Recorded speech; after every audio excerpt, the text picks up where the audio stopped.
everyone, it is so good to see you back on the channel. I hope you're all doing fantastic today. Wait, did Unity just solve the biggest headache for indie developers? Oh, I'm serious. Fresh out of GDC this morning, Unity has officially announced native Steam and Linux integration. For years, we've had to jump through hoops with third-party plugins to get our Steamworks integration right, but now it's built directly into the engine. As a Unity dev, this is huge. They are launching a native solution for Steam Deck and Steam machines. But as an IT professional, the real story is the Linux runtime. Unity is promising native performance boosts that finally eliminate the need for Proton.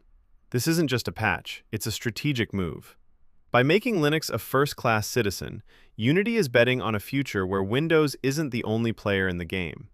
They even increased editor download concurrency from 2 to 6, so we can get back to building faster than ever.